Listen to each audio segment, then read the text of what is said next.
তো hello guys, আপনারা কিন্তু ইনস্টাগ্রামে একটি নতুন সমস্যায় পড়ে থাকতে পারেন।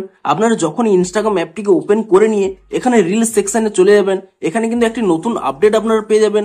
এই রিলস সেকশনের পাশেই এখানে কিন্তু একটি ফ্রেন্ডস ট্যাব পেয়ে যাবেন। আপনারা যদি এই ফ্রেন্ডস ট্যাব অপশানে ক্লিক করে নেন, তাহলে আপনাদের ফ্রেন্ডরা কোন কোন পোস্টে লাইক করেছে, কমেন্ট করেছে কিংবা রিপোস্ট করেছে, সেই সমস্ত পোস্টগুলো কিন্তু এই ফ্রেন্ডস ট্যাবে পেয়ে যাবেন।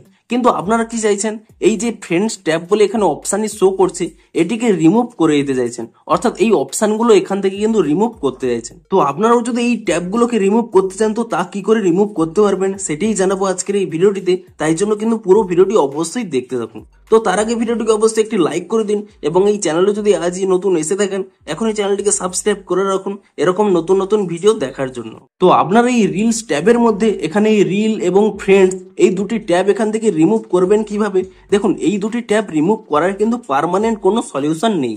আপনারা কি করবেন, আপনারা রিলস ট্যাবেই থাকুন কিংবা ফ্রেন্ডস ট্যাবেই থাকুন, আপনারা শুধুমাত্র যদি একবার এখানে স্ক্রোল করে নেন, এবং তাহলেই দেখবেন সেই ট্যাবগুলো কিন্তু এখান থেকে রিমুভ হয়ে গেছে, এবং আপনারা কিন্তু আপনাদের পছন্দ অনুযায়ী স্ক্রোল করে করে কিন্তু দেখতে পারবেন। কিন্তু এটি মনে রাখবেন, আপনারা যখনই আবার উপরের দিকে স্ক্রোল করে দেবেন, তাহলেই কিন্তু সঙ্গে সঙ্গে কিন্তু এই অপশানটি কিন্তু চলে আসবে। অর্থাৎ এটি কিন্তু পার্মানেন্টলি এখান থেকে রিমুভ করা যাবে না, কিন্তু আপনারা যখনই একটি রিল এখানে স্ক্রোল করে দেবেন, তখনই কিন্তু এখানে দেখতে পাবেন আপনাদের কিন্তু সেই ট্যাবগুলো আর শো করবে না। তো আপনারা কিন্তু এভাবেই কিন্তু আপনাদের সেই ট্যাবগুলোকে রিমুভ করতে পারবেন। এখানে কিন্তু পার্মানেন্টলি কিন্তু কোনো রিমুভ করার অপশানটি দেখতে পাবেন না। তো ভিডিওটি যদি একটু হেল্পফুল বলে মনে হয়, অবশ্যই একটি লাইক করে দিন। দেখা হচ্ছে আরো কোনো ইন্টারেস্টিং ভিডিওর সাথে।